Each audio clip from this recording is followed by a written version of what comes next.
Hello students, welcome to the online tutorial for Vidhabhan Higher Secondary School.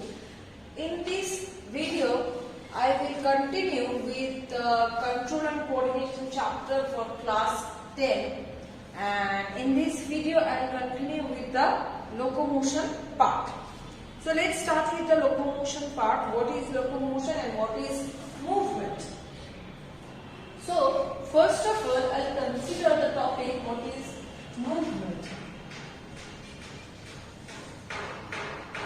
Movement is the movement of body parts. Okay, not the entire body but the movement of the body parts. Like just I am moving my hand from the board to here. So movement of the body parts, but the entire place of the body or the entire position of the body will not change. Okay, only movement is movement of the body parts. Next thing is that locomotion. What is this locomotion? Locomotion means that is the change of position of a particular body. Change of position from one place to another. Okay, change of position according to the time. Okay, from one part to the another. So just remember it very much clearly. When I am walking, that means from here to there, if I am going, so my position got changed. Okay, from there to here. So whenever I am walking, that means whenever locomotion is involved, there should be movement. Without the movement of the hands and legs, I cannot locomote or we cannot locomote from one place to another. So locomotion always do involve movement, but movement never involve locomotion. Am I clear? Now next thing is that what are the purpose of locomotion? Purpose. What are the why are we locomote? Why will I suddenly change my place from one place to another? Why? First is that to acquire food.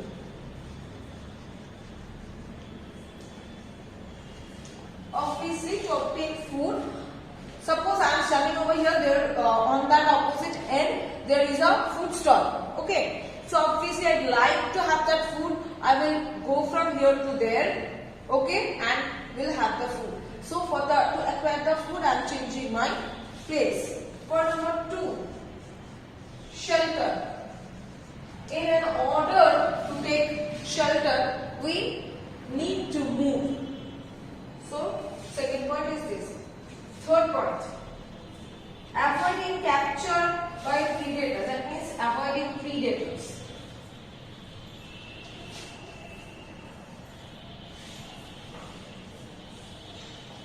That means we need to avoid predators. Okay? Suppose a deer is running from the tiger in order to save itself. In order to protect itself, it is running from the tiger. Running means locomotion is taking place. Understood?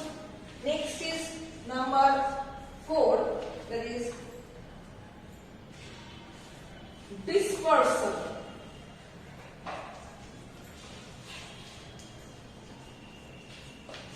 What is this dispersal?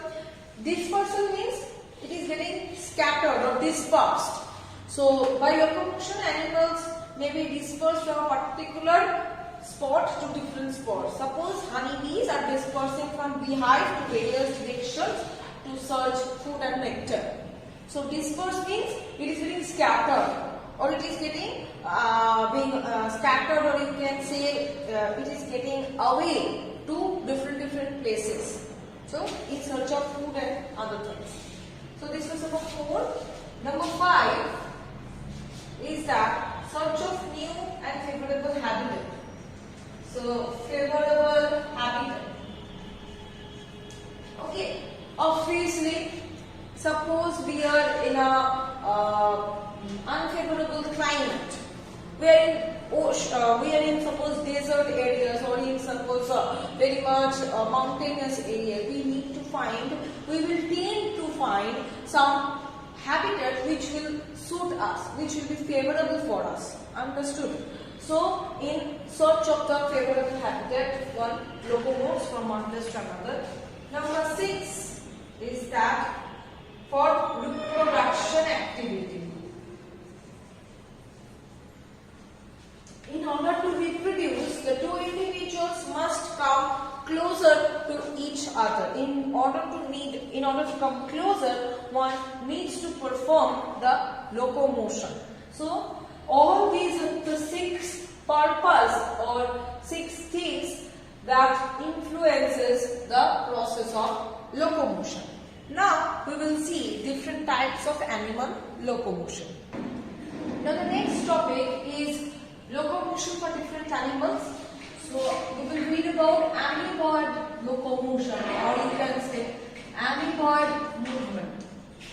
That means the locomotion performed by amoeba. Now you tell me, what is the locomotory organ for amoeba? The locomotory organ of amoeba is pseudopodia.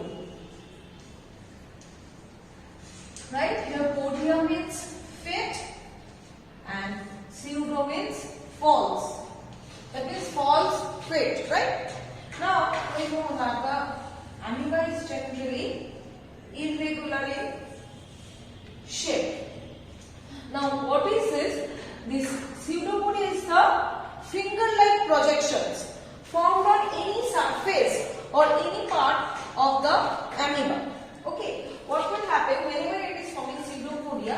It will extend, one part of the amoeba will extend like this. It will extend. Am I clear? So how does it extend in itself? See, the outer portion, that is the peripheral portion of the amoeba. This is the peripheral portion. This peripheral portion is termed as ectoplasm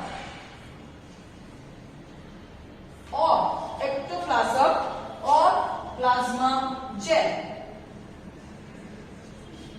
And this inner portion is termed as endoplasm or plasmasol. Okay? This plasma gel is denser than this plasmasol. Okay? Now whenever it tends to produce the pseudopodia, what is happening? This plasma gel is getting converted to plasma sol. Okay, that means this denser ectoplasm is getting converted to less denser plasma sol or endoplasm, and thus it is helping to form the pseudopodia. And this transformation from plasma gel to plasma sol in order to produce pseudopodia, this transformation is called sol-gel transformation.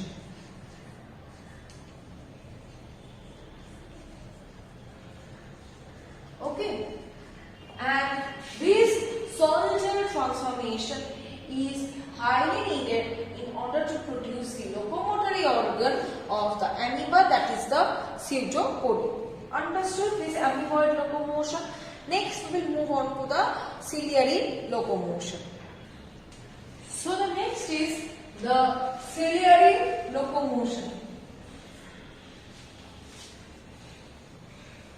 This ciliary locomotion is found in paramecium.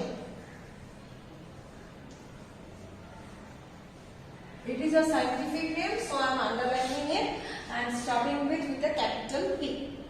The paramecium is kind of slipper shaped.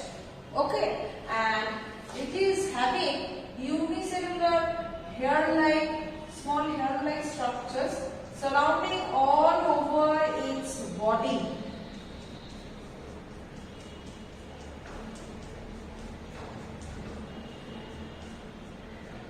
Okay, these unicellular hair-like small structures are termed as cilia. This is the locomotory organ of the paramecium.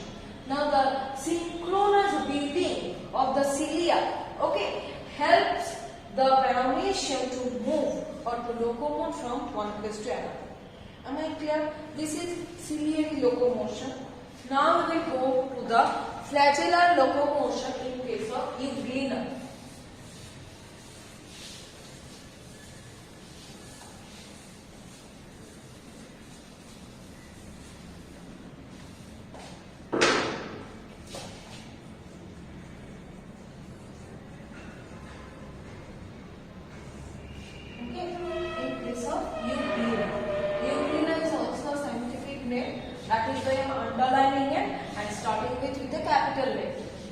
This euglena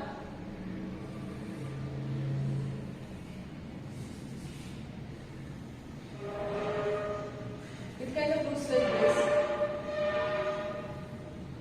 and it is having the locomotory organ of euglena, this flagella. So this is the flagella.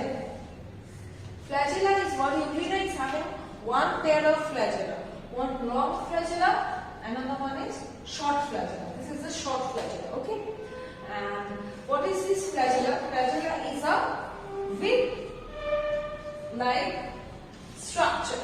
It is a whip-like structure, and the beating of this whip-like structure, that is the flagella, helps the euglena to move or to locomote in a particular direction. So this was about the amoeboid movement, ciliary movement, and flagellar movement. Am I clear? So I am keeping my video till this much. In the next video I will continue with the chapter.